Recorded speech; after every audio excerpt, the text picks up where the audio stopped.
And I want to talk about the elements of incarnation. Again, it's going to be quick, but hopefully you'll get the big picture. How story incarnates worldviews.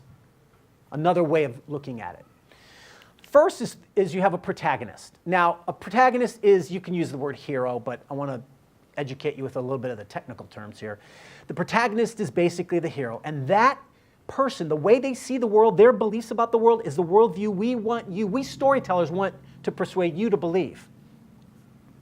The antagonist is the villain, and that's the worldview we storytellers want to persuade the world or the audience to reject. Drama is the clash of those worldviews embodied in those two characters, protagonist and antagonist.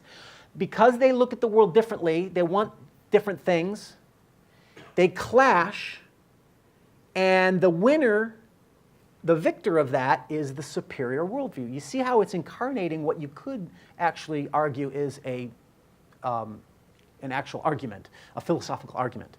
And of course, the theme is what the protagonist learns on their journey. It's the moral of the story. So in other words, there are more elements I'll explain, but most stories you're going to see, the hero starts out, the protagonist starts out on, and they have a journey. They see the world in a certain way, and we sympathize with them. But as they go on the journey, they learn there's something wrong about the way they see the world, and they have to fix themselves, or they're not going to survive or be redeemed. And then by the end of the story, they either choose to change themselves and are therefore redeemed, and that's called a comedy in classical terms. And it's called a tragedy if they don't learn the lesson and they continue on. Both of them have a moral side to them. But that's the theme, what the hero learns on the journey. We call that the story arc, which I think actually that's the next element, yeah. The character arc. So a character is reluctant at the beginning of the story to some degree, but by the end they change their mind. Now,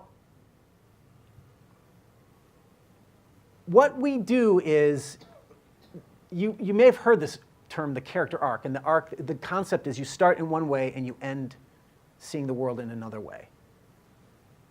That's basically what it is. One other element too there, we will often make the character, well, I'll just move on to the next one, identification. We make the character sympathetic so that you identify in some way with them, so you go on that journey with them. So the storyteller achieves this identification of the audience with the character through many, many ways. Like, for instance, sympathy. Make them the underdog. How many saw The Imitation Game? You know, Oscar nominated. You know, he's sympathetic because he's the underdog. How about Unbroken, that movie Unbroken? He's the underdog. He's being beaten. A Theory of Everything. He's the underdog because he's got the debilitating disease. You know, make them an underdog, and Americans will just root for them. It doesn't matter how bad they are. You know, sympathy. So you've got sympathy. You've got humor, right? Obviously, put a humorous guy in there everyone loves, like a Jim Carrey or an Adam Sandler or whatever. And by laughing at them, you love them, you enjoy them, you follow along with them. Likability. You know, I mean, this is why movie stars are so crucial, because people will see movies just because the movie star is in it. And this is why also sometimes you'll have a really powerful movie star like a Jack Nicholson or even a Tom Cruise or whatever play a villain, and you will tend to like them because we already like that movie star. So these are ways that we gain your sympathy to draw you in. Again, I'm not saying it's inherently good or bad. I'm just saying that's the way it operates.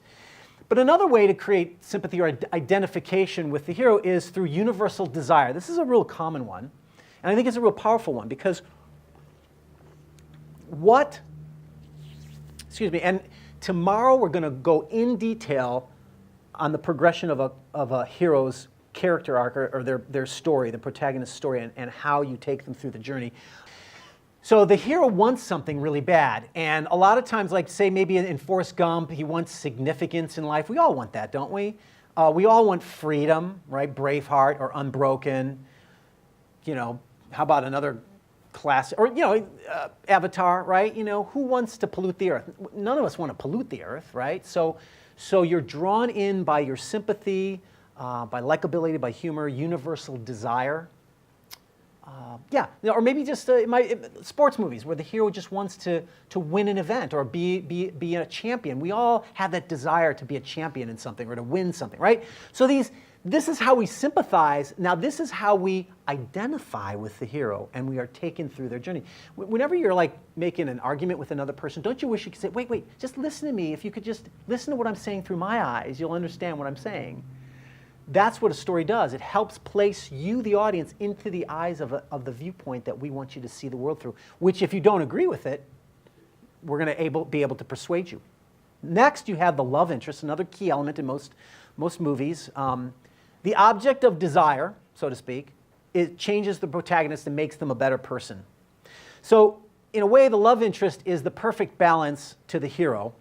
You've heard the formula, boy meets girl, boy loses girl, boy gets girl.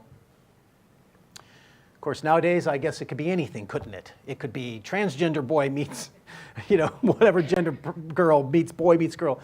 But nonetheless, so you've got this notion of love stories and the formula, and the reason why it works is because the hero, in going after their love interest,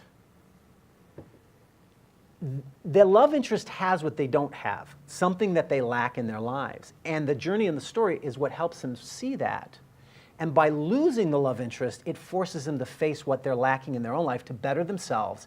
And once they better themselves and become a better person, then that's how they win the love interest back, you see? And that's a very standard traditional understanding of love, which is fine, and that works well. So a love interest is a way that we also incarnate an argument or a worldview or a story. And then lastly, another element is a reflection, a reflective character. What's that? A reflection is, many times in movies you'll see a character who has a very similar desire or situation to the hero. Like it's their buddy, like the buddy flicks. Or it's just a good friend. Sometimes it's the wise mentor who's giving them wisdom or something like that. But oftentimes there's a person who has the same situation, wants the same thing as the hero does or the protagonist wants, but they're going about it differently. And it usually will end in defeat. Why is that there? Like, remember Braveheart? We're going to be looking at Braveheart tomorrow, actually. But in Braveheart, there's a reflection character. Robert the Bruce is a guy who wants freedom for Scotland, just like William Wallace does. But he wants to go about it differently, by negotiation rather than fighting. And then you show how his negotiation ends in more tyranny. So in a way, the reflection character is look for a character who's very similar, but they're trying to answer it differently than the hero. A lot of times it's the buddy. Sometimes they're doing it better than the hero, sometimes they're doing it worse, and maybe the hero has to learn from them somehow. There's all kinds of ways they could do this. But the point is to show how if you want to solve a problem or have a way of looking at life, this way isn't the right way. This way isn't the right way. This way is the right way. So it's sort of like when you are arguing with a person, you're saying, no, that view won't work because it leads to this. That view won't work because it leads to this. Well, you have characters that embody that understanding, that worldview, to show where those worldviews end up. How many saw American Sniper? Okay. Who was the reflection in American Sniper? Who had a similar issue and struggle? It's somewhat different, but very similar. His brother, right? His brother had the same issue with struggling with the war, and how it affected him was different. Now, I want to take a look at some actual movie clips. And these are going to be movie clips from the last year's Oscar nominations, because I wanted to pick some popular ones. And last year was actually quite philosophical in many ways. The movies were very philosophical. And so in that sense, they were rich with meaning, not all that I agreed with, but very powerful. Now, the first one I want to look at is Birdman.